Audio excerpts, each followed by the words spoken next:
kita bincang pada bulan-bulan lepas, iaitu rukun iman. Membuktikan A, Tuhan ada. Membuktikan S, Tuhan satu. Definasikan, beritahu apakah implikasi dan impak dosa besar syirik. S tu pecah pada dua.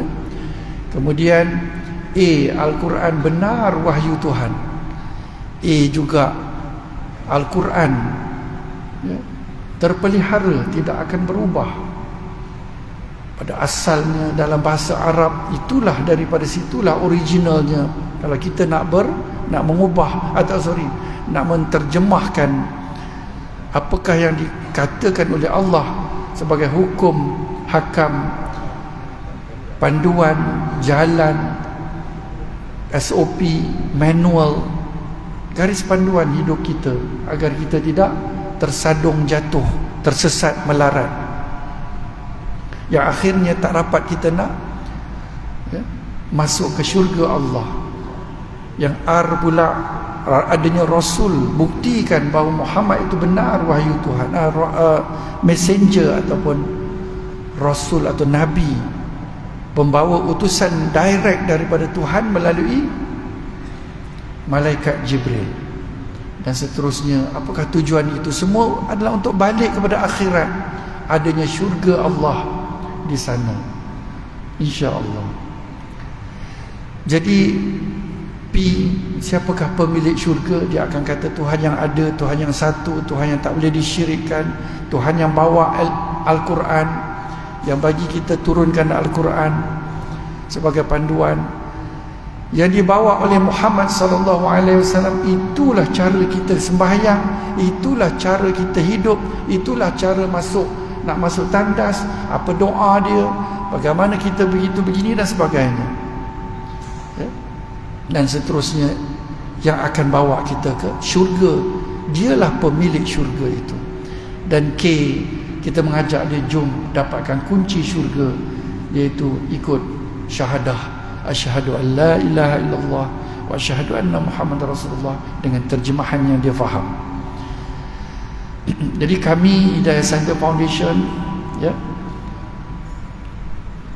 cuba membuat segala apa yang Rasulullah dah pernah buat, iaitu melatih dai-dai, kemudian membawa bersama pergi jemaah-jemaah ahli karyah setiap masjid untuk bersama melakukan dakwah.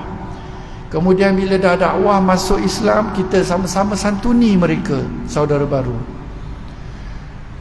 Sebagaimana kalau kita tengok sejarah sirah Rasulullah sallallahu alaihi wasallam, gambar yang tuan-tuan nampak di depan ni sekarang adalah orang Yaman. Orang Yaman, mereka berbondong-bondong masuk Islam.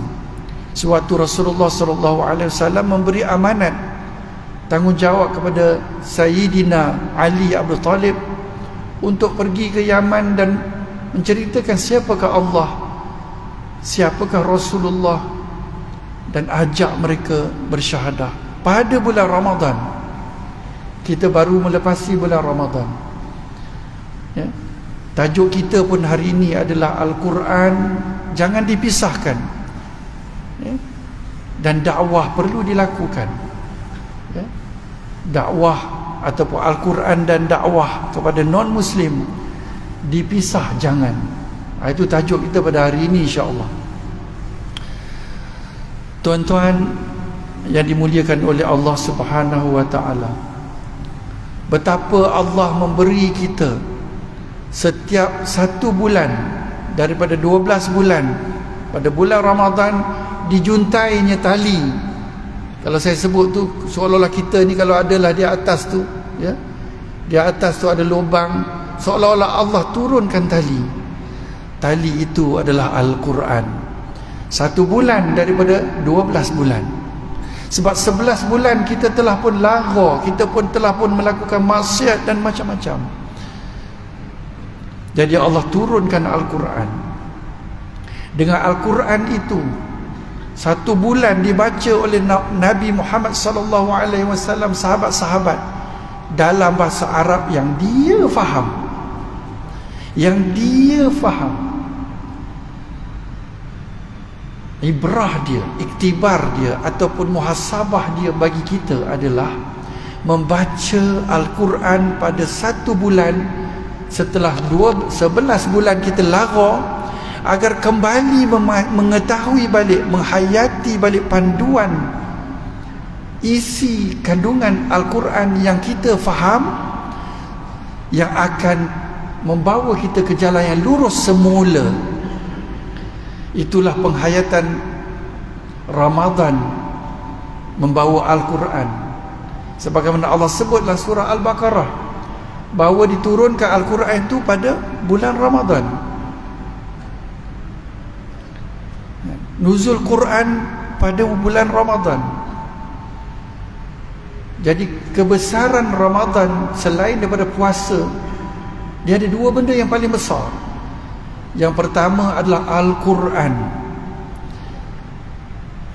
Rasulullah SAW dengan para sahabat dia, dengan orang Arab, membaca Al-Quran faham, maka terpandu mendapat petunjuk dia dengan Al-Quran sebab dia faham.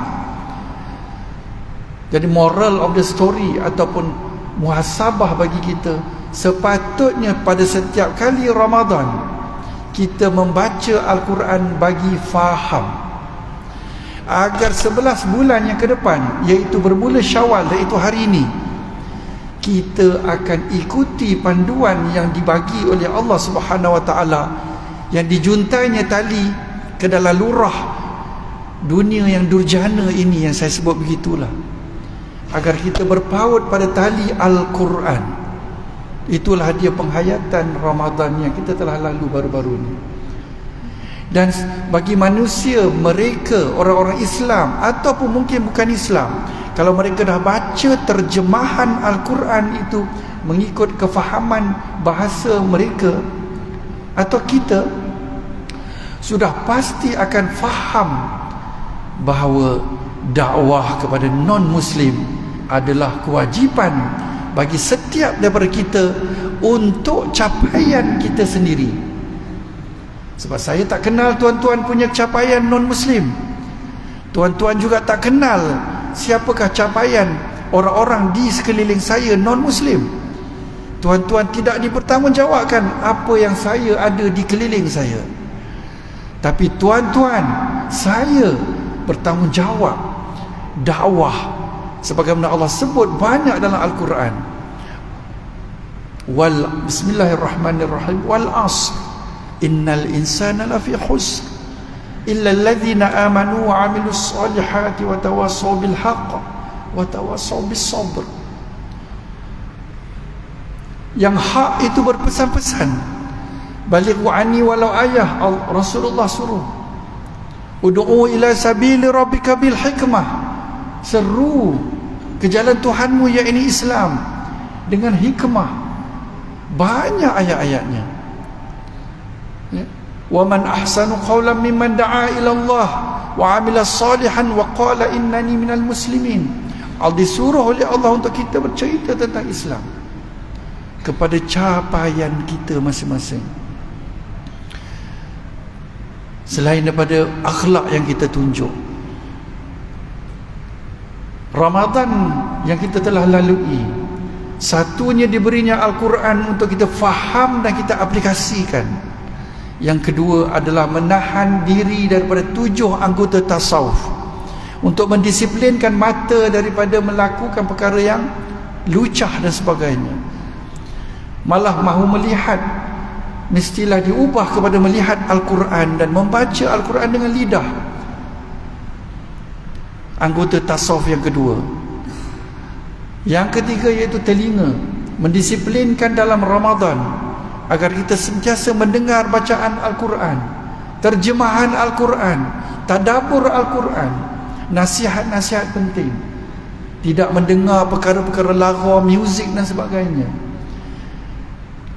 Tangan daripada melakukan perkara-perkara yang tidak baik, berfitnah dalam TikTok, memfitnah dalam WhatsApp, ataupun memaki hamun di dalam dengan jari yang kita ada, tangan yang kita ada, ataupun menampak atau memukul orang. perut yang memakan makanan yang tidak halal dari bersumber yang tidak halal. 7 anggota tasawuf yang seterusnya adalah kemaluan kita, menjaga kemaluan kita sepanjang Ramadan. Dan akhirnya kaki kita untuk melangkah pergi masjid, melakukan tarawih, melakukan qiyam, melakukan itikaf dekat masjid dan sebagainya. Itulah disiplin sewaktu Ramadan dengan Al-Quran dan juga dengan 7 anggota tasawuf yang akan membawa pada hati kita akan luntur. Wa innaka la'ala khuluqin azim. Maka beradab dan berakhlaklah kita sebagaimana Rasulullah SAW. Inilah penghayatan dia dengan Al-Quran, dengan 7 anggota tasawuf yang kita betul-betul jaga disiplinnya. Kami sepanjang Ramadan melakukan ada 9 masjid.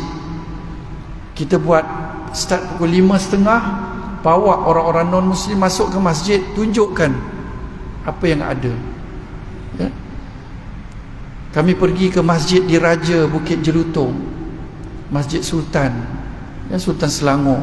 Malah dengan izin Allah, Sultan Selangor ada pada hari itu. Kami bawa suci, NGO suci, kepimpinan yang ada di kawasan Selangor, kami bawa mereka.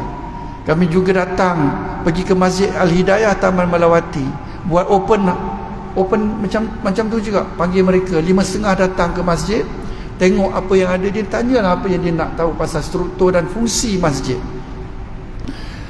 Kemudian pada pukul 6.30 saya sendiri ceritakan tentang apa itu Islam dengan asara fikir. Jelaskan tentang syirik secara direct tetapi dengan berhikmah. Pergi ke Masjid Al-Muttaqin dekat Banting, Masjid Bangsa, Masjid Nurul Yakin, Masjid Menjalara, Masjid Tengku Kelana Jaya Petra. Sini ada 7, tapi sebenarnya semua ada 8. Alhamdulillah, 2 orang yang kembali kepada fitrah bersyahadah. Sedikit gambar-gambar. Kalau tuan-tuan tengok belah kanan, atas belah kanan, kami bawa masuk ke masjid, tunjuk, ceritakan. Kemudian 1 jam berikutnya, sebelum iftar, sebelum buka puasa, ni dekat Masjid Bukit Jelutong, alhamdulillah, ke 1 jam kemudian yang belah kiri kan atas tu, saya ceritakan apa itu Islam, bukti Tuhan ada, bukti Tuhan satu, bukti Muhammad sallallahu alaihi wasallam adalah Rasul. Hasil daripada itu, apa kata kepimpinan suci waktu itu? Dia kata, this is our first time masuk masjid. Terima kasih. Dan this is the first time kami faham sebenarnya Islam rupanya adalah tak boleh syirik. Kami ingat Islam adalah Melayu, teroris, mat rempit, rasuah, buang anak. Dan Melayu, apa yang Melayu buat, apa yang orang Arab kelahi-kelahi, gaduh-gaduh, perang dan sebagainya. Rupanya Islam rupanya sembah Tuhan satu, tak boleh syirik. Rupanya perlu ikut Muhammad, sebab rupanya betul Muhammad itu betul messenger Tuhan. Rupanya ada akhirat, iaitu syurga, yang wajib kami masuk sama-sama dengan kamu. Sampai seorang daripadanya, Mr. Lu, bercakap direct, boleh tak, sebab saya takut masuk Islam sekarang. Dia kepimpinan, tuan-tuan, boleh tak saya syahadah waktu saya dekat-dekat nak mati? Bayangkan, ni mereka yang ada di ramai-ramai kat bawah tu, dengan da'i-da'i kami. Ini tunjukkan, tengok atas sebelah kiri, tunjukkan Quran, bukan tunjuk Quran tu bagi dia pegang, itu terjemahan, bagi dia pegang. Jangan bagi Quran Arab, Sebab dia tak faham. Bagi Quran terjemahan, bagi dia faham. Tunjuk Quran, ceritakan Quran, letak dekat dada yang sebelah kanan tu. Yang lelaki tu adalah da'i kami, Farouk namanya. Ceritakan apa yang tercatat dalam Qul huwallahu ahad. Jangan sembunyikan tuan-tuan. Sebab Allah dan seluruh manusia, seluruh ciptaan, seluruh makhluk akan melaknat. Sebagaimana dalam surah Al-Baqarah 159. Saya ulang semula. Kemudian setelah kami makan iftar dekat bawah tu, kami panggil dia, mereka tengok orang solat maghrib. Tunjukkan. Saya ambil giliran untuk saya cerita dulu. Orang lain solat di belakang, dalam tempat solat, dalam tempat solat. Alhamdulillah pada malam itu juga Sultan Selangor ada di masjid itu. Mereka tengok Sultan Selangor sedang solat. Dan kami ceritakan siapakah Hidayah Center Foundation. Alhamdulillah. Dan yang bawah belah kiri itu, saya bagi Quran terjemahan dalam bahasa Mandarin kepada kepimpinan suci di Malaysia. Dan saya bagi juga satu buku yang sama kepada master yang Cina perempuan orang Taiwan. Doakan tuan-tuan. Yang dalam viral ada seorang Turki Muslim, anggota sukarelawan Suci. Suci ni, dia ni kalau gempa bumi, kalau banjir, terbakar, dia dulu sampai bagi makanan. Orang Islam tak sampai lagi. Seluruh dunia internationally acclaimed. Subhanallah. Dan alhamdulillah, ya, doakan sampai terjemahan Mandarin kepada Master of Suci punya bos di Taiwan. Tuan-tuan boleh tengok dekat Google, ya, insya-Allah. Ini pula kami buat dekat Masjid Nurul Yaqin, ya, pukul 5.30 bawa tunjuk. Kecil je masjid, alhamdulillah. Dan alhamdulillah masjid ini juga, ya, meraihkan untuk kita buat nanti, insya-Allah. Tuan-tuan boleh, kami boleh train mosque tour guide, mosque tour training, cara macam mana nak bawa, macam mana nak raih mereka, macam mana nak bercakap, macam mana nak close the deal, insya-Allah. Lepas 5.30, 6.30 pula saya cerita dengan student Lincoln University dan Vision College. Apa itu Islam? Alhamdulillah, malam yang sama salah seorang Filipino syahadah yang belah kanan tu. Yang ini pula dengan izin Allah, Masjid Bangsa panggil kami. Ini ramai ni adalah dai-dai yang kami bagi briefing. Mereka telah pun dilatih dan kita bawa masuk ke Masjid Bangsa. Tuan-tuan boleh tengok kat sini. Ada Mak Saleh, ada orang India, ada orang Cina. Betapa sukanya mereka bersama untuk tahu apa itu Islam. Dengan rahmat dan rahmah kita bawa mereka. Ya, beberapa kumpulan tengok belakang sana, kiri kanan ada di sana. Dan kami bawa dalam dewan. Ini dalam dewan cerita tentang asar fikih.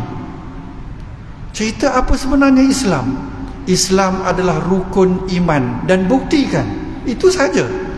Tak cerita tentang lain-lain. Dia nak cerita lain, kemudian habiskan rukun iman. Ya. Alhamdulillah, seorang pilot syahadah. Di sinilah tugasan kita, tuan-tuan. Rapati diri kita dengan non-Muslim.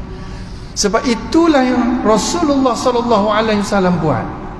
Itulah kerja besar kita, tuan-tuan. Itulah kerja besar kita. Itulah tujuan hidup kita. This is the only purpose of life, iaitu kita baik dengan orang, bawa orang masuk syurga. Inilah dia syurga bagi kita. The purpose of life is eternal life in syurga. Kekal abadi di syurga itu adalah kehidupan sebenar kita. Sebab itu Daniel Rafid ya, yang baru Islam, seorang baru 2 tahun, seorang baru 2 minggu, kita bawa bersama untuk buat dakwah. Di mana-mana kita buat dakwah secara openly ya. Dekat ni masa ni saya buat dakwah kepada orang ramai ya, dekat Menara, dekat Teluk Intan dan seterusnya, even kepada bishop kita sampaikan Islam. Apa itu Islam ya, agar mereka faham apa itu syirik. Mereka perlu, mereka ada hak terhadap kita, tuan-tuan. Sebab tu Rasulullah Rasul-Rasul yang lain bermati-matian, malah terbunuh ramai. Itulah kerjanya. Makan, minum, bekerja dekat syarikat, kita tidur, kita dengan suami, isteri dan sebagainya, itu adalah life biasa. Tapi life sebenar adalah akhirat itu. Bawa seramai-ramai orang masuk syurga bersama kita. Jangan selfish, tuan-tuan. Jangan selfish. Kita perlu bersama membawa manusia ke jalan yang benar. Wallahu a'lam, tuan-tuan yang dimuliakan Allah Subhanahu wa taala. Kami Hidayah Center Foundation meraihkan bagi sesiapa yang nak ya, menyumbang. Dan alhamdulillah, dengan hasil daripada kami yang ada 24 pejabat yang menggunakan lebih kurang dekat 300,000 sebulan. Kita ada ni QR code, sesiapa nak boleh nanti insya-Allah ya.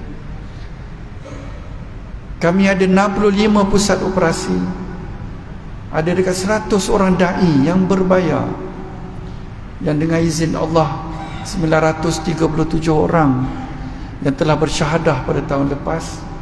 Sehingga tahun ini dah ada dekat 200 orang untuk tahun ini sahaja. Dan kami memang memerlukan bantuan dan sumbangan, tuan-tuan. Alhamdulillah, target kami untuk dapat 3 juta sewaktu Ramadan tak berhasil. Alhamdulillah, kami dapat lebih kurang dekat 1.4 juta. Alhamdulillah, terima kasih bagi tuan-tuan mana yang telah pun membantu. Kami perlukan lagi. Kami ada shortage. Kami perlu lagi. Bagi sesiapa yang ada harta, yang ada apa-apa aset, yang mungkin nak bersedekah, yang mahu melakukan zakat, kami ada tabung cahaya yang boleh dapat LHDN-nya rebate. Kami juga ada zakat, yang daripada zakat kepada negeri-negeri yang dapat 50%, yang dapat 2.5%. Ya. Tuan-tuan boleh membantu kami insya-Allah. Dan di sini saya ulang lagi sekali, siapa nak ambil gambar, ambillah gambar untuk bantu kami.